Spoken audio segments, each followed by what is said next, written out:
Sebagian orang sudah tidak lagi ke masjid. Yang awalnya subuh di masjid, tarawih selalu hadir, sekarang soft di masjid semakin maju. Apa penyebabnya? Aku mau istirahat. Aku dicapek, udah 14 hari aku sholat malam. Bahkan ada yang istirahat dari puasa. Kemarin dia puasa. Tanggal 1 puasa, tanggal 2 puasa, 3 puasa, 10 puasa. Aduh capek, udah cukup. Padahal belum waktunya istirahat.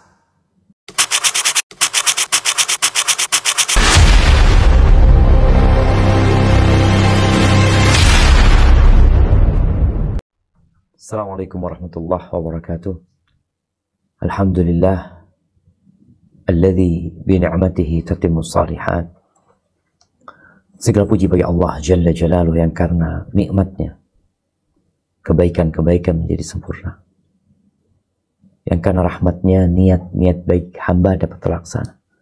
Allahumma salli wa sallim ala abdika wa rasulika sayyidina wa maulana Muhammadin wa ala alihi wa ashabi ajma'in. Amma ba'd. Tak terasa kita sudah berada di pertengahan bulan Ramadan. Bicara kondisi manusia setelah 14 hari berpuasa, 14 hari sholat tarawih, 14 hari menahan nafsunya, menempa jiwanya, maka sebagian merasa capek dan lelah. Dan manusia itu ingin santai hidupnya. Dia ingin beristirahat.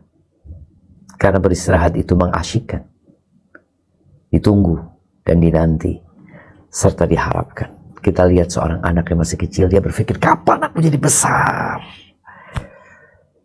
Karena dia berpikir ketika dia kecil capek dia. Kalau aku udah gede kan enak ya, ini itu.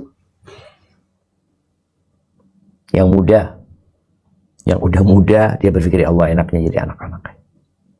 Nggak ruwet. Yang tua, apa yang dia katakan? Andai kata aku kembali muda. Semua berpikir di hayalan mereka bahwa di waktu itu ada istirahat. Ahibati fillah, kita hidup di dunia untuk beramal, untuk bekerja. Yang pekerjaan itu melelahkan, capek. Allah mengatakan wal asri innal insana lafi khusrin. Allah mengatakan demi waktu asar atau demi masa, sesungguhnya manusia benar-benar berada di dalam kerugian. Illal ladzina amanu wa 'amilus salihati wa tawasaw bil haqq wa tawasaw bis sabr. Kecuali orang-orang yang beriman, beramal soleh, berdakwah, dan bersabar. Dan yang namanya istirahat, kalau bicara istirahat, tentunya istirahat itu dilakukan setelah sebuah perjuangan, usaha dan pekerjaan yang melelahkan. Oke, dalam sepekan ada hari libur tuh. Dalam setahun ada tuh masih cuti. Tapi pada hakikatnya tiap hari kita bekerja. Memalukan sekali kalau orang minta jatah waktu istirahat, padahal dia habis makan malam. Makan malam, kongko, ngobrol, terus kamu istirahat. Tadi itu bukan istirahat. Sholat malam berjamaah Di bulan Ramadan dikenal dengan sebutan tarawih. Karena dahulu disebabkan panjangnya bacaan sholatnya, mereka butuh istirahat. Setiap 4 rakaat mereka istirahat. 2, 4 nih istirahat. Karena bacaannya panjang. Makanya kita lihat masjid-masjid yang bacaannya pendek nggak ada tarawih. Artinya nggak ada istirahat. Lanjut dia. Memang bacaannya pendek.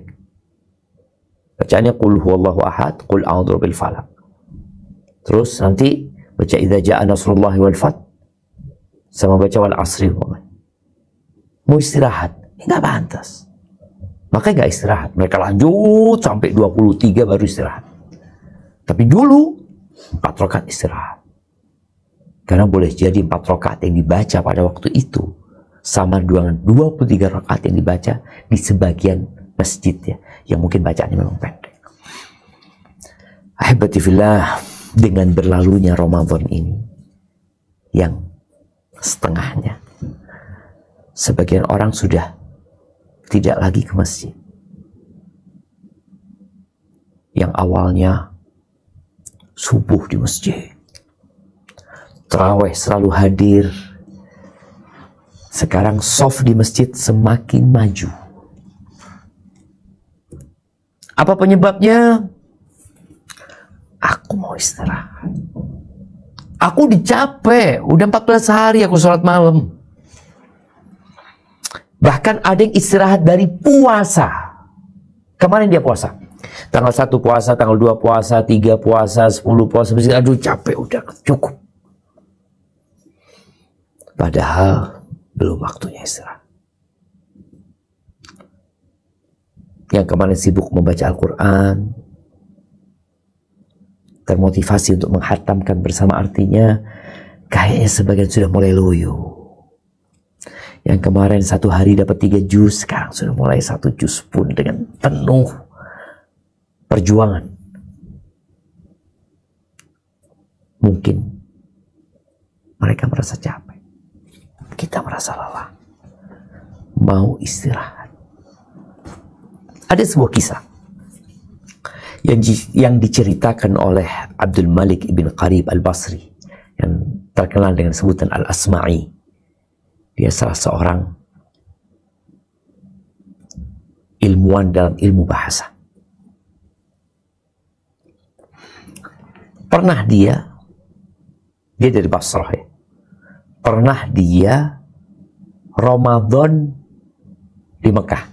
Kayak sekarang kita lihat ya, jemaah umroh pada Ramadan di Mekah, sebagian ada yang full Ramadan di Mekah. Kata Asma' yang mengatakan, hajama alayya syahr Ramadan wa ana di Mekah. Masuk bulan Ramadan itu pada saat musim panasnya. Aku waktu itu di Mekah.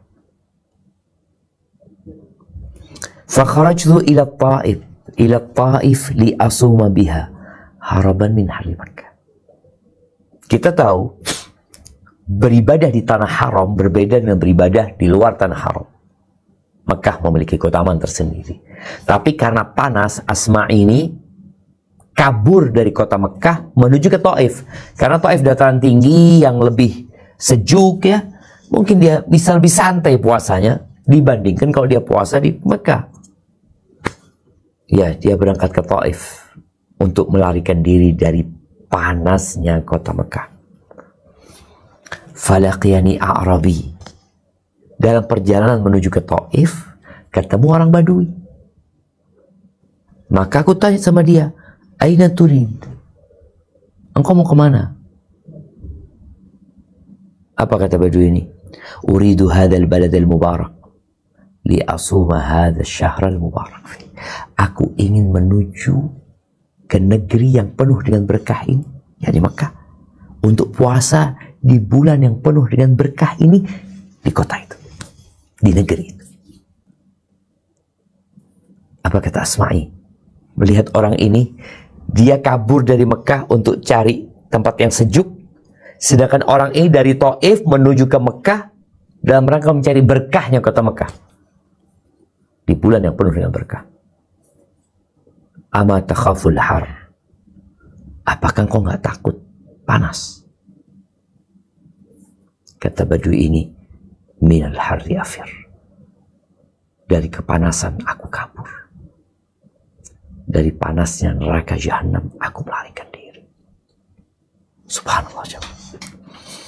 Ahibati fillah, kondisi kita dan saudara-saudara kita di bulan Ramadan ini macam-macam kalau kita ngelihat. Ada yang mencari masjid yang sholatnya kilat, secepat kilat. Kenapa? Karena dia ingin cepat istirahat gitu loh. Bahkan kalau imam masjidnya panjang, dia akan pindah masjid. Atau dia akan berusaha mengganti imam yang di masjid itu. Dia mau istirahat. Padahal dia sehat, dia kuat, dia bisa beraktivitas dengan fisiknya yang energi. Tapi ibadah nggak bisa. Sehingga dia kehilangan fadilah bacaan yang panjang. Karena sebaik-baiknya sholat itu yang bacaannya panjang. Enggak. Dia nggak memikirkan itu. Dia memikirkan, aku mau istirahat. Aku capek. Di Jumatan juga kita melihat suasana hari Jumat. Bukan di bulan Ramadan, tapi di sepanjang tahun. Bagaimana kita melihat orang-orang yang datangnya di akhir waktu. Datangnya setelah khotib naik mimbar. Kenapa dia mau santai? Dia mau istirahat. Ahibati fillah, Ramadan hadir untuk memperbaiki pemahaman yang salah dan pengabdian kepada Allah Azza wa Jalla. Apa kata Allah di surat Al-Baqarah ayat 183? Coba kita baca.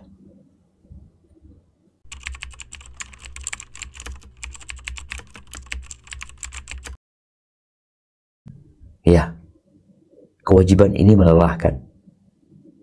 Kewajiban ini membuat seorang harus berjuang melawan jiwanya sendiri. Sesuatu yang dia sukai dia harus tinggalkan. Sesuatu yang dia membutuhkan dia harus abaikan. Kewajiban ini diwajibkan orang-orang sebelum kalian. Apa tujuannya? La'allakum tattaqun, agar kalian bertakwa kepada Allah Azza wa Jalla. Ahibati fillah, orang yang puasa pada saat berbuka, dia akan mendapatkan kelapangan di dadanya, kegembiraan yang memenuhi hatinya.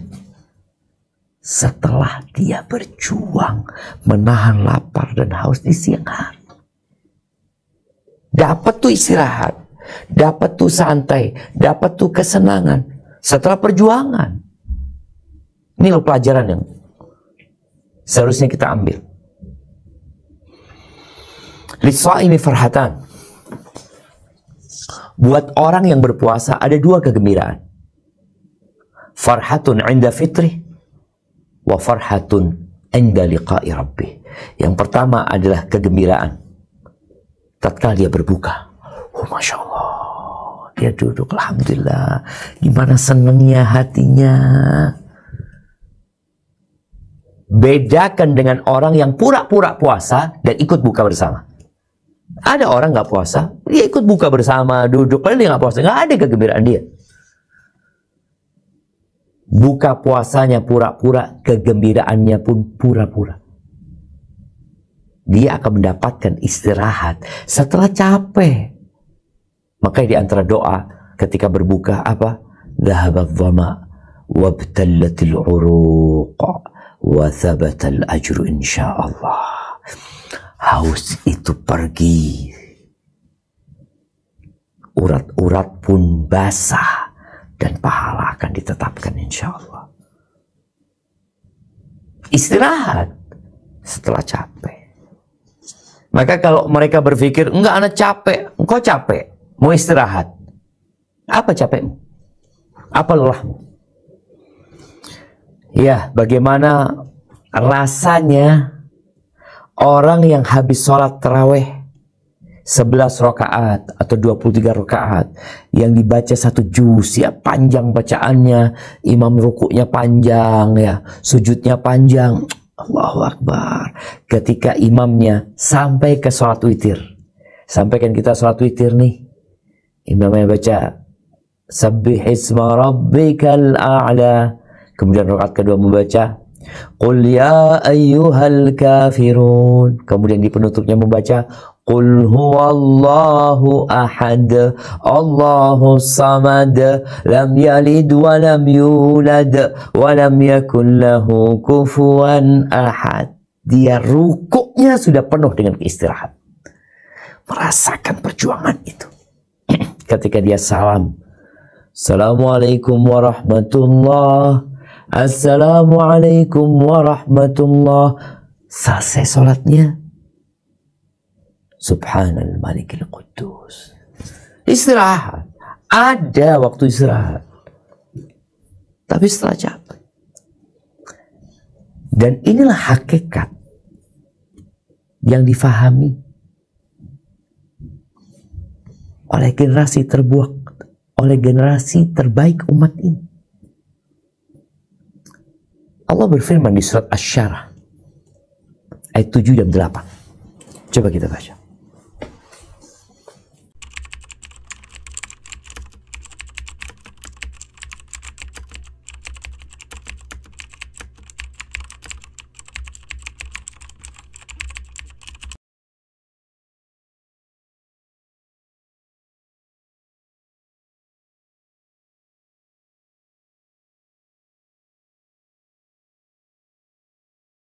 Nggak ada ceritanya berhenti.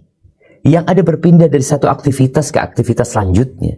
Kalau engkau sudah selesai kerjaan duniamu, udah beres, maka engkau capeklah beribadah. Penuhi waktumu untuk ibadah. Udah selesai urusan dunia, engkau fokus ibadah. Dan kepada Tuhanmu lah hendaklah engkau berharap. Ahibati fillah, seorang tabi'in, Ar-Rabi' bin Khuthaim, rahimahullahu ta'ala, pernah dia sholat malam sampai subuh.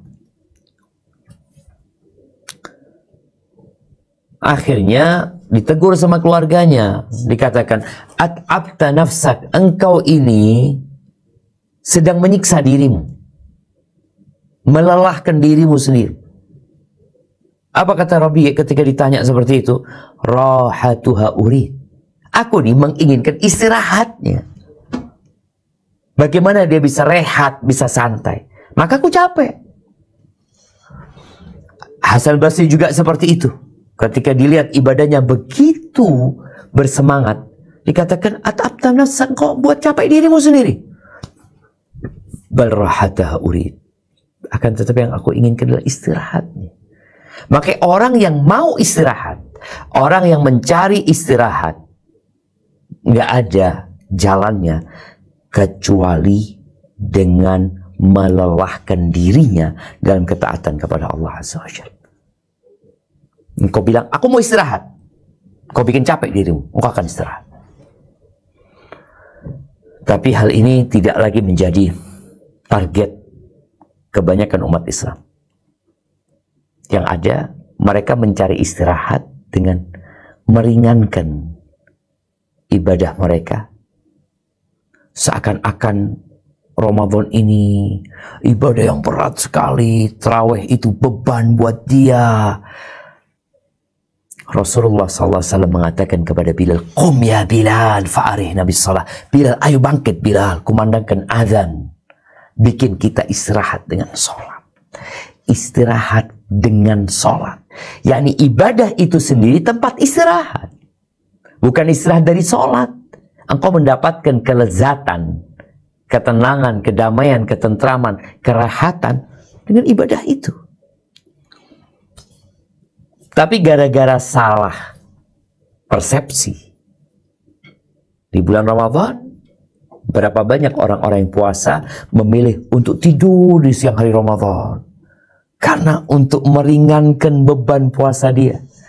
Dia mau istirahat, dia lupa bahwa dengan dia sibuk tidur, dia telah membuang waktu istirahat yang sebenarnya, yang seharusnya diisi dengan ketaatan oleh dia. Kemudian ketika sholat taraweh, kita lihat ya, ada orang yang ingin istirahat karena panjangnya bacaan imam itu. Dia ke toilet, ya, dia duduk, dia minum, ini tuh, nunggu imamnya ruku. Atau kadangkala dia kehilangan 2 rakaat. untuk istirahat dia. Padahal sejatinya dia telah mensia-siakan waktu istirahat yang sebenarnya buat dia, yang seharusnya diisi dengan ketaatan. Dia mensia-siakan pahala berdiri bersama imam dari takbiratul ihram yang kelak dapat menjadi bekal untuknya yang dapat membebaskan dia dari api neraka. Ahibati fillah, kalau manusia itu mau menggunakan syariat ini sebagai standar berpikir dia dan menggunakan akal sehatnya, maka dia akan tahu istirahat itu letaknya dengan membuat badan kita capek dan lelah dalam ketaatan. Istirahat dalam urusan dunia, kita lihat, itu tidak akan didapatkan dengan santai ria. Enggak. Orang-orang yang istirahat, antum lihat ada rest area. Ada tempat istirahat. Kapan orang istirahat? Setelah berapa kilo dikasih rest area.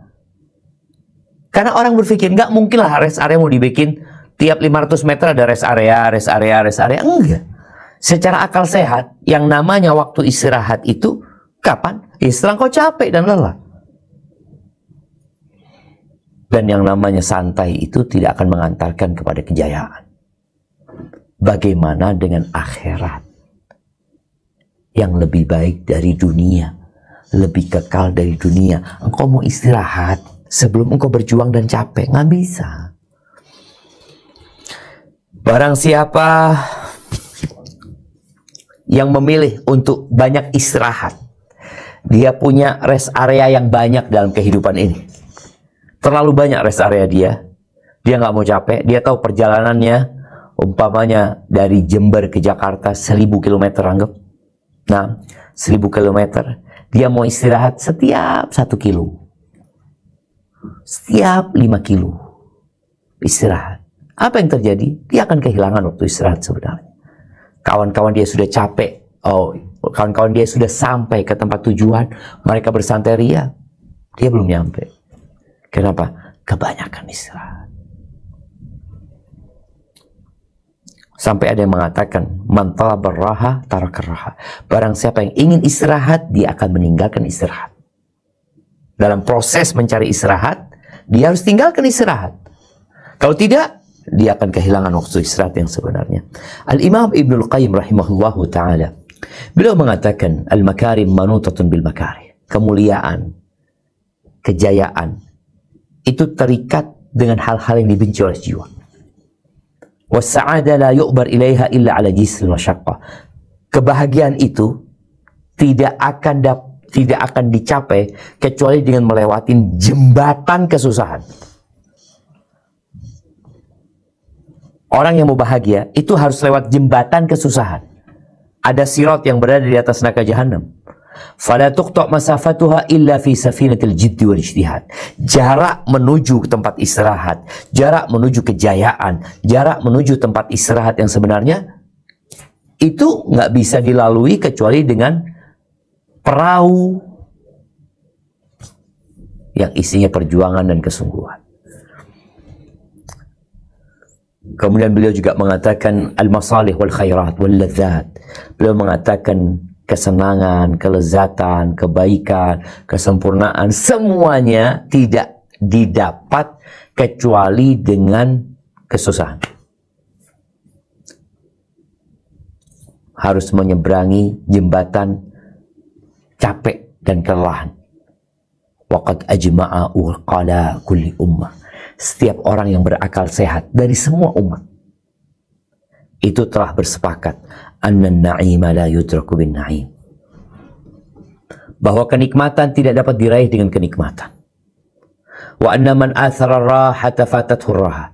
Barang siapa yang lebih mengutamakan istirahat lagi santai, maka dia akan kehilangan waktu istirahat yang sebenarnya. Wa anna bihasabi rukubil ahwal wa ihtimalil masyaq takunur farhatu wal ladzah. Sesuai, sepadan dengan kesusahan yang didapatkan, kebahagiaan dan kegembiraan yang akan diraih. Fala farha liman la hammalah. Nggak ada kegembiraan buat orang yang nggak gundah. Wala ladzata liman la sabralah. Nggak ada kelezatan buat orang yang nggak sabaran. Wala na'ima liman la syaqa'lah. Nggak ada kenikmatan buat orang yang tidak menderita. Harus ada penderitaan baru dia akan gembira. Wala rahata liman la ta'abalah. Nggak ada istirahat buat orang yang nggak capek. Gimana kau nggak capek? Lalu mau istirahat. Istirahat itu dari kelelahan dan kecapean. Bal idza ta'ibal abdu qalilan istaraha tawilan. Orang itu kalau mau dia capek sedikit capek, dia akan istirahat panjang sekali. Satu hari di akhirat itu, kata Allah Azza wa Jal, wa inna yawman 'inda rabbika ka'alfi sanatin mimma ta'udun. Satu hari itu seperti 1000 tahun dalam perhitungan manusia. Makanya kalau engkau mau capek satu hari ini capek engkau akan istirahat 1000 tahun. Wa idza tahammala masyaqqat as-sabri sa'atan. Kalau dia mau ya mengemban susahnya kesabaran, pahitnya kesabaran sesaat lah. Kayak orang puasa, capek, lelah, melihat orang-orang pada nggak puasa, mereka belanja, mereka makan di siang hari di bulan Ramadan. Kita berpikir, ya enak banget ya orang itu ya, santai ini itu. Enggak. Engkau yang enak, engkau sabar dikit, enaknya banyak. Wa kullu ma fihi ahlun na'imil muqim fahuwa sabru sa'ah. Semua kenikmatan yang dirasakan oleh orang-orang kelak di surga itu karena kesabaran sesaat. Sesaat. Ramadan sebulan cuma. 12 bulan kau dikasih waktu sama Allah. Disuruh puasa 1 bulan. Siang hari dong, malamnya bebas. Subhanallah. Al-Imam Ahmad bin Hanbal rahimahullah, beliau pernah ditanya, mata raha? Ya Imam, kapan waktu istirahat ya Imam? Kapan Imam? Beliau mengatakan fi awali aw inda awali qadamin tadauha fil jannah. Ketika engkau meletakkan kaki pertamamu di surga, istirahat. Ad-dunya la, ad-dunya sijnul mu'min wa jannatul kafir. Dunia ini penjara buat orang beriman, surga buat orang-orang kafir. Allah mengatakan wa nabluukum bisyarri wal khairi fitnah. Kami berikan ujian kepada kalian yang bentuknya kebaikan, kesenangan dan kesusahan. Itu fitnah buat kalian. Wa ilaina turja'un. Kalian akan kembali kepada Allah Azza wa Jalla. Lihatlah kehidupan ini. Tidak ada kesenangan orang di dunia kecuali berbalut dengan kesusahan. Ahli dunia. Dan kita melihat orang-orang yang sukses pun tetap harus merasakan kesusahan. Ahibati fillah, di bulan Ramadan ini, saudara-saudara kita yang memilih untuk berbuka sebelum waktunya. Nabi SAW pernah bermimpi. Beliau bermimpi dibawa oleh 2 orang mendaki gunung yang tinggi. Lalu beliau dengar suara teriakan, lolongan orang-orang. Ditanya, ini suara apa ini? Hadza uwa'u ahlin nar. Ini lolongan penghuni neraka. Kemudian aku diajak lagi untuk pergi. Tahu-tahu aku melihat ada orang-orang yang digantung secara terjungkir. Jadi kakinya yang dibantol ke atas. Musyaqqaqatun asdaquhum. Tasilu asdaquhum daman. Pipi mereka itu dirobek-robek, mengalir darah dengan keras. Aku bertanya, Jibril, man haula? Mereka ini siapa ini? Ternyata orang-orang yang mau istirahat sebelum waktunya. Haula alladzina yuftiruna qabla tahillati shaumihim. Mereka adalah orang-orang yang berbuka sebelum waktunya. Ramadan itu 1 bulan, dia hanya 10 hari, dia hanya 3 hari. Yang ada saat orang-orang istirahat, dia akan tersiksa. Kemudian bicara Lailatul Qadar. Lailatul Qadar itu ada 10 hari terakhir. Rasulullah SAW kalau masuk 10 hari terakhir, beliau berubah. Beliau lebih semangat lagi. Beliau itu sholat sampai bengkak kakinya, alaihi salatu wassalam. Karena ingin istirahat. Kita berpikir istirahatnya tidur. Loh, kita perlu berjuang. Nabi SAW menyebutkan tentang keutamaan bulan Ramadan ini. Fihi lailatun khairun min alfi syahr. Di bulan Ramadan ini ada satu malam yang lebih baik dari 1000 bulan. Man hurima khairaha faqad hurim. Barang siapa yang dihalangi tidak mendapatkan kebaikan Lailatul Qadar ini, faqad hurim, maka dia orang yang menderita, dia orang yang sengsara, yang terhalang dari kebaikan. Maka kalau bicara mau istirahat, belum waktunya. Bahkan bentar lagi nih kita harus lebih semangat lagi. Kalau 10 awal kita santai, 10 kedua mulai kita semangat, 10 ketiga itu harus berlari supaya sampai garis finish. Kita lihat orang-orang yang ikut lari maraton. Mungkin engkau berpikir, ya Allah buat apa capek-capek? Dia mau istirahat. Dia lari lagi sampai dekat garis finish. Dia kencengin larinya padahal sudah lambat. Kenapa? Mau istirahat. Dan itulah waktu istirahat. Ada Lailatul Qadar yang lebih baik dari 1000 bulan. Engkau ngapain? Engkau di mana? Engkau mau apa? Aku mau istirahat, sibuk belanja baju, sibuk ini itu. Kalau engkau mau istirahat, engkau harus capek. Dan waktu capeknya sebentar. Kemudian Rasul Shallallahu Alaihi Wasallam menjelaskan nih tentang manusia yang hadir di bulan Ramadan, keluar dari Ramadan, ternyata dosa-dosanya belum diampuni.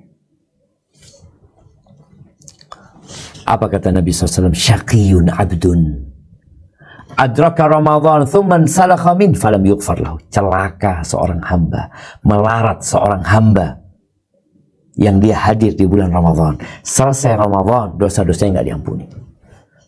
Artinya engkau lewat Ramadan, ibadah yang benar aja diampuni dosa-dosanya. Ini ada orang,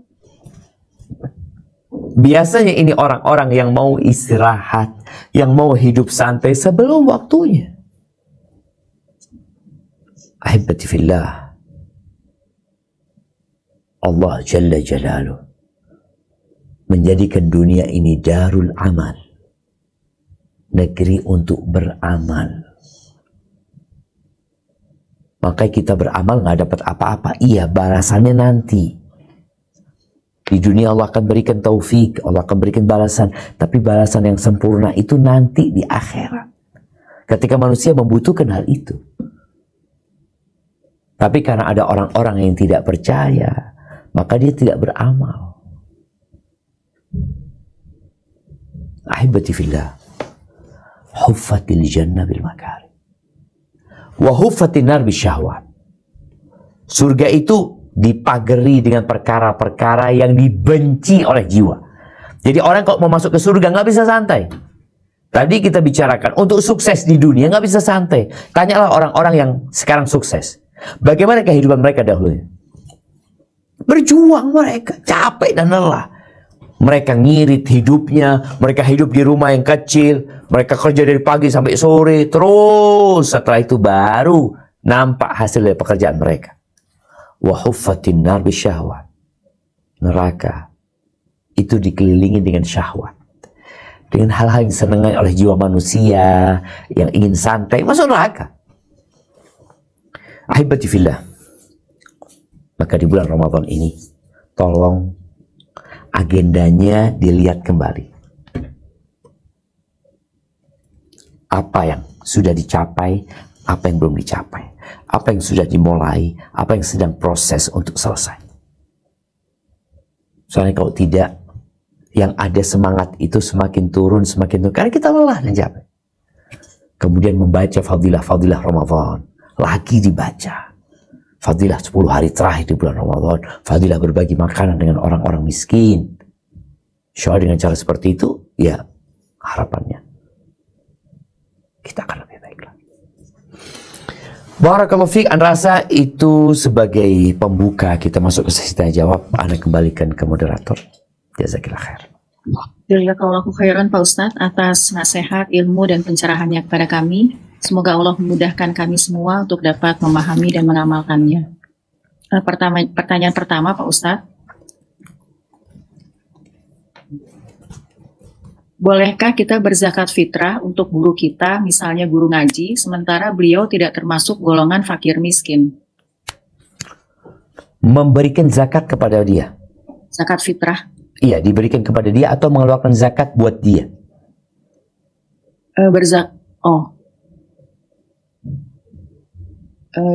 ini sih berzakat fitrah, nggak tuh memberikan atau membayarkan buat dia, bukan ya? Iya, ya ahibati fillah.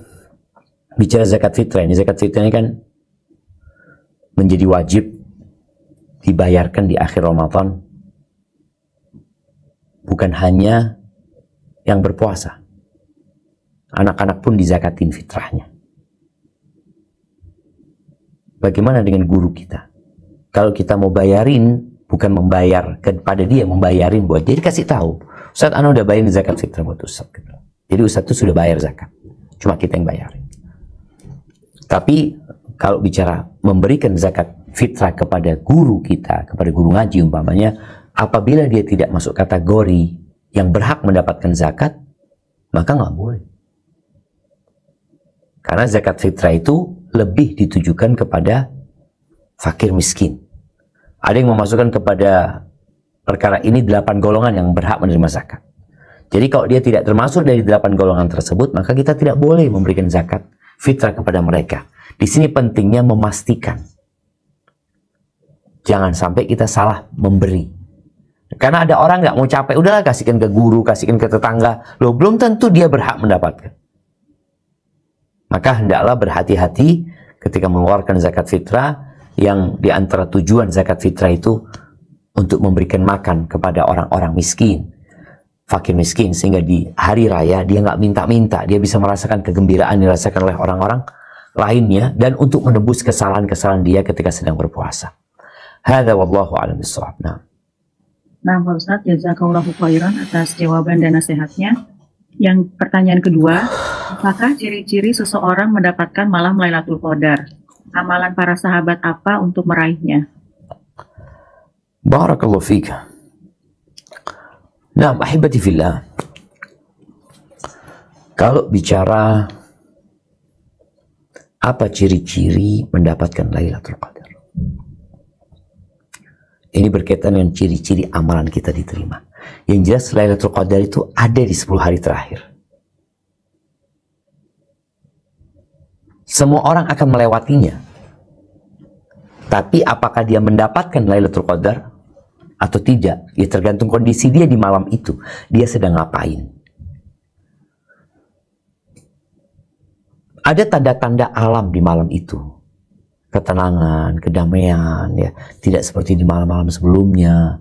Yang Aisyah radhiyallahu ta'ala bertanya, ya Rasulullah, kalau aku tahu malam Lailatul Qadar itu, apa yang aku baca? Artinya kan orang bisa tahu gitu loh. Kayaknya nih, persangka dia. Maka dia disuruh membaca, Allahumma innaka afuun tuhibbul afwa fa'fu anni. Di antara tanda orang mendapatkan berkah dari Ramadan yang diterima ibadahnya, plus Lailatul Qadar, itu dia menjadi lebih baik. Dia menjadi lebih baik dari sebelumnya. Dia lebih ikhlas beramal. Dia lebih taat kepada Allah Azza wa Jalla. Dia benci dengan dosa-dosa yang dia kerjakan. Karena ada orang yang bangga dengan dosa, enggak. Bagaimana Nabi Ibrahim ketika membangun Ka'bah, beliau mengatakan, Rabbana taqabbal minna innaka antas samiul alim. Ya Allah, terimalah dari kami, minta diterima Nabi Ibrahim. Ada kekhawatiran, ada kecemasan, takut tidak diterima. Padahal dia nabi, ya dia nabi, dia kenal sama Allah dan dia tahu sama dirinya.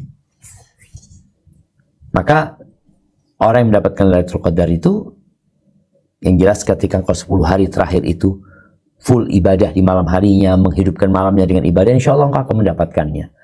Tapi apakah engkau termasuk orang-orang yang ikhlas atau tidak, itu engkau yang tahu. Hadza wallahu a'lam bishawab. Nah, Ustaz, jazakallahu khairan atas jawaban dan nasihatnya. Pertanyaan berikutnya, Ustaz mohon solusi dan nasihatnya bagaimana untuk diri yang sering futur, sering malas, agar menjadi hamba yang lebih istiqomah. Nah, ahibati fillah, ya bicara futur, bicara santai, bicara istirahat, menikmati hidup dengan kegiatan-kegiatan yang kadang-kala nggak bermanfaat. Bagaimana ngobatin hati ketika futur itu ada? Jadi yang pertama, memang kita tidak boleh berlebih-lebihan dalam beribadah yang menyebabkan kita benci dengan ibadah itu nantinya. Yang biasa-biasa aja sesuai dengan kemampuan. Tapi bagaimana kita melaksanakannya rutin. Istiqomah kita mengerjakan. Jadi pada saat iman kita itu lemah, usahakan kita menjaga ibadah itu. Umpamanya anak sholat tarawih, tapi lagi males ini, tuh udah engkau sholat tarawih berapa? Biasanya 11 rakaat. Sholat 11 rakaat. Tapi lebih pendek. Bacaannya nggak panjang. Dalam rangka membiasakan diri kita. Tapi kalau nggak bisa melaksanakan yang sunnah, yang wajib jangan ditinggalin. Udah fokus dengan yang wajib. Pada saat iman sedang turun. Kemudian perbanyak istighfar. Karena yang menyebabkan motor penggerak untuk ibadah itu lemah adalah maksiat. Dan kita tahu motor kita adalah jantung. Dan dosa serta kemaksiatan itu meletakkan noktah hitam. Udah kau perbanyak istighfar. Istighfar kau lakukan kan nggak butuh wudhu, nggak butuh ini, bisa lakukan dengan tidur, apa. Udah perbanyak istighfar. Mohon ampun kepada Allah atas dosa-dosa yang kau kerjakan. Kemudian yang ketiga, engkau cari apa penyebab engkau futur. Kau bicara dosa tadi dengan istighfar. Boleh jadi adalah kawan-kawanmu. Kita tuh kalau kumpul dengan kawan-kawan yang fokus ibadah Ramadan, sholat tarawihnya cari di masjid-masjid yang bacaan imamnya bagus, ya. Kemudian dia sampai terakhir. Insya Allah kita jadi seperti mereka. Tapi kalau sohibnya kita ini males. Ketika sholat tarawih imamnya Allahu Akbar, ini masih duduk. Nunggu apa? Nunggu imamnya ruku. Baru dia berdiri, Allahu Akbar. Karena yang dapat ruku sama imam dapat 1 rakaat. Apa penyebabnya? Sohib dan kawan. Maka hendaklah kita memperbanyak kawan-kawan yang soleh yang bisa mengingatkan kita ke dalam ketaatan. Dan berdoa, Ya muqallibal qulub, thabbit qalbi ala dini. Barakallahu fiik. Nah, Pak Ustaz, jazakallahu khairan atas jawaban dan nasihatnya. Pertanyaan berikutnya mengenai hadis keutamaan sholat tarawih bersama imam mempunyai dicatatkan sebagai pahala sholat semalam suntuk. Sementara di hadis lain, wanita sebaiknya sholat di rumah. Bagaimana baiknya Pak Ustadz? nah, berkaitan dengan hadis man shalla ma'al imam hatta yansarif, atau inna rajul idza shalla ma'al imam hatta yansarif husiba lahu qiyamu lailah. Barang siapa yang sholat bersama imam sampai selesai. Kalau imamnya 11 rakaat, dia 11 rakaat. Imamnya 23 rakaat, dia 23 rakaat. Maka dia akan mendapatkan pahala sholat semalam suntuk. Yang jadi pertanyaan, bagaimana dengan wanita? Yang kita tahu wanita ini dianjurkan sholat di rumah. Bagaimana ketika dia nggak ke masjid? Apakah dia akan mendapatkan fadilah tersebut?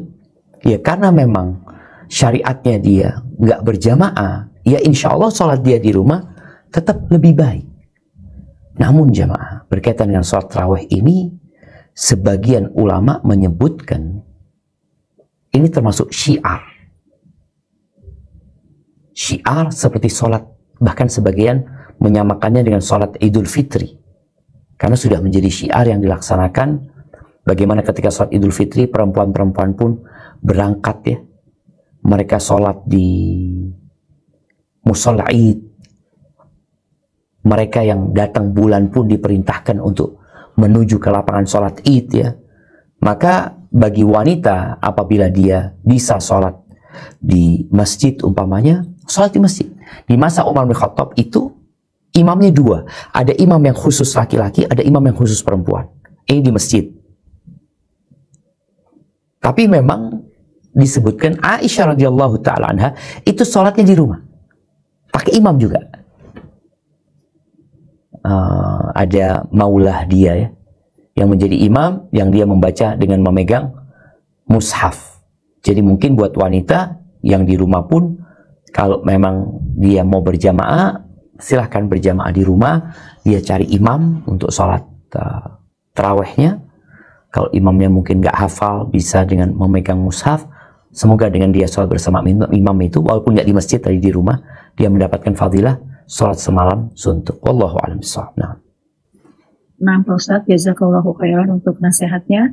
Pertanyaan berikutnya, bagaimana kita mengetahui bahwa Allah mengampuni dosa kita dan kita termasuk golongan orang yang bertakwa. Gimana pertanyaannya? Bagaimana kita mengetahui kita diampuni Allah dosa kita, dan kita termasuk golongan orang yang bertakwa, seperti yang dikatakan dalam surat Al-Baqarah ayat 183. Masya Allah jemaah. Ya,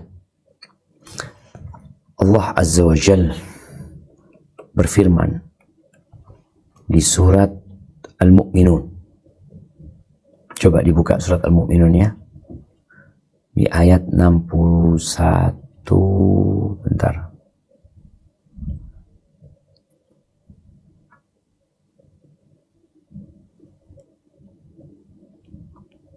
Nah, di ayat 57 sampai 61. Ayat 57 sampai 61.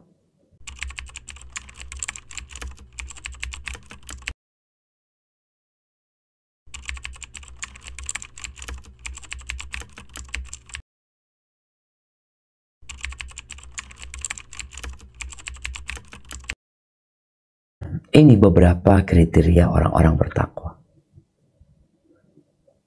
Mereka beriman, mereka takut, mereka mentauhidkan Allah, mereka berbuat apa yang bisa mereka lakukan. Hatinya takut.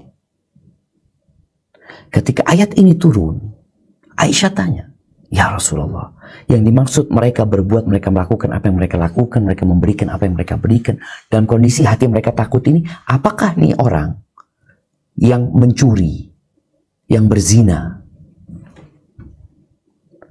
kemudian dia takut kepada Allah?" Apa kata Nabi SAW? La ibnata siddiq. Bukan.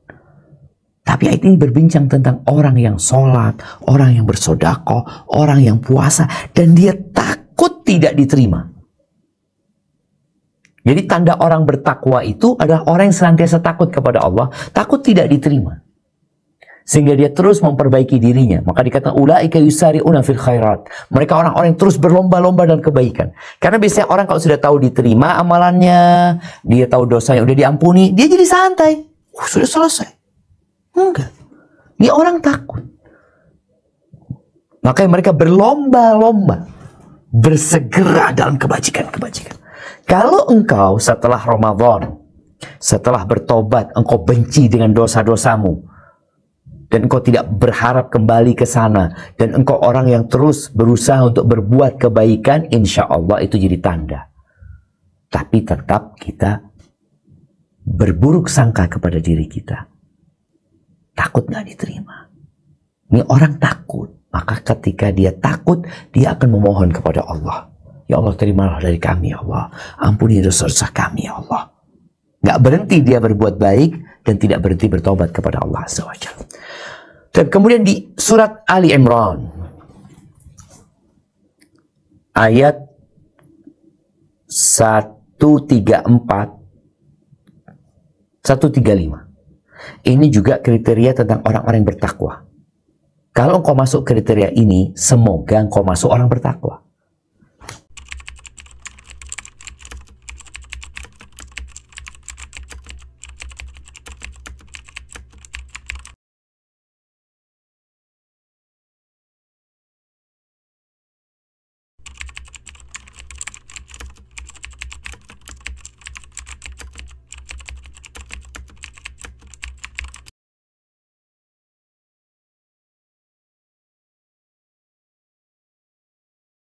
Kita lihat ya, orang-orang bertakwa itu adalah orang-orang yang suka menginfakkan hartanya. Kalau antum selesai Ramadan, di bulan Ramadan, suka berinfak, suka berbagi. Fisarra wa dharra, dalam kondisi antum suka atau duka. Yang orang bertakwa itu berbagi bukan hanya dalam kondisi lapang. Sempit pun dia berbagi. Dia melihat ada orang lain lebih membutuhkan, dia punya kelebihan sedikit, dia berbagi. Artinya orang bertakwa itu orang yang suka berbagi. Kemudian yang kedua, wal kadhiminal ghaidh, orang yang suka menahan emosinya. Itu orang bertakwa. Kalau orang suka meluapkan emosinya, berbahaya. Boleh jadi dia nggak bertakwa. Temperamen, sedikit-sedikit marah. Padahal di bulan Ramadan dilatih untuk tidak marah. Orang bertakwa, orang yang menahan emosinya. Wal afina 'anin nas, orang bertakwa, orang yang suka memaafkan orang lain. Itu orang bertakwa. Bukan pendendam dan pendengki. Kemudian, dia orang yang suka berbuat baik. Dia sudah berbagi, menahan emosi, memaafkan, dan dia orang yang suka berbuat baik. Kemudian, orang bertakwa itu bukan orang yang tidak berbuat dosa. Karena udah menjadi kodrat manusia, dia berbuat dosa. Maka Allah katakan orang bertakwa itu adalah orang-orang yang apabila terjebak dalam perbuatan dosa besar atau dosa kecil, apa yang terjadi? Dzakarullah. Mereka ingat sama Allah. Takut, istighfar. Tidak meremehkan itu dosa. Dia segera kembali kepada Allah. Dia yakin gak ada yang bisa mengampuni dosa kecuali Allah. Dan dia bukan orang-orang yang tipikalnya terus-terusan. Gak dia berhenti. Barakallahu fiik, itu orang-orang bertakwa. Jadi ketika antum bertobat dan meninggalkan perbuatan dosa, ya, kemudian berusaha untuk memperbaiki diri, semoga sebagai tanda tobatmu diterima sama Allah Azza wa Jalla. Barakallahu fiik. Naam.